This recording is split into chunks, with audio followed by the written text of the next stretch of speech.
¿Cómo están, queridos alumnos? ¿Todo bien? Para nuestra segunda parte del verbo para conjugar, o sea que conjugación.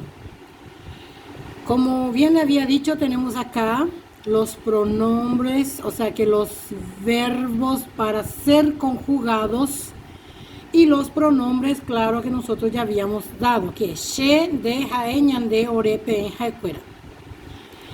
En este punto siguiente vamos a conjugar de una forma más práctica para hablar. Recuerden que yo le dije que al pasado se dice acue, pero en esta forma nosotros vamos a utilizar nada más la sílaba ma. Les leo acá para hacer un poquito más, para explicar mejor. Pretendo explicar mi acción ya hecha en el pasado reciente. Recientemente hice la acción, entonces en ese momento voy a utilizar ma. Acue voy a utilizar cuando hace tiempo ya hice. Hace tiempo ya hice, hace tiempo ya canté, hace tiempo ya senté, ya bailé. Ahí entonces voy a usar acue. Pero el ma se utiliza ahora, en este momento, a recién. Vamos a ver cómo queda con el verbo más sufijo ma. Cada número de persona con su respectivo prefijo. Recuerden el prefijo de cada uno. Vamos a volver. She, a. De, re. Jae, o. Ñande, ya. Ore, ro. Pe, pe. Jaecuera, o. Jae y jaecuera lleva o. Miren. Pe, pe, el principio de pe. Ore, ro. Ñande, ya. Y si es oral es ya. Y si es nasal es ña. Ese se aprendió en el palabra nasal, palabra oral. Palabra nasal, palabra oral.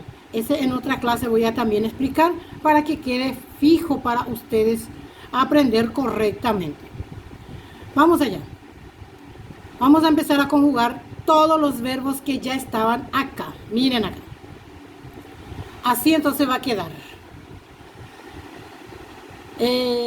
Verbo más sufijo ma, prefijo a. En primera persona. ¿Cuál es la primera persona? Volviendo un ratito nada más. Primera persona es she. Muy bien. Correcto. Entonces vamos a empezar. She, aguata. Aquí va a quedarse. She, aguata, she ajerokuma. O sea que she aguatama, she ajerokuma, she asema, she asema, she ahasama, she haema, she apokoma, she aguerahama, she aguahema. Todas estas conjugaciones en primera persona desnecesariamente ya no es tan importante decir she. ¿Me entienden cómo es? Quiere decir, si yo digo aguatama significa ya caminé. Si alguien te pregunta reguatama, ya caminaste, ahí la respuesta sería aguatama. Entonces por eso yo le puse acá aguatama, ya caminé. Jauma, ya comí. ¿Le recuerdan la conjugación con el u? Va a llevar necesariamente el a, claro, que el a es el sufijo, o sea que el prefijo.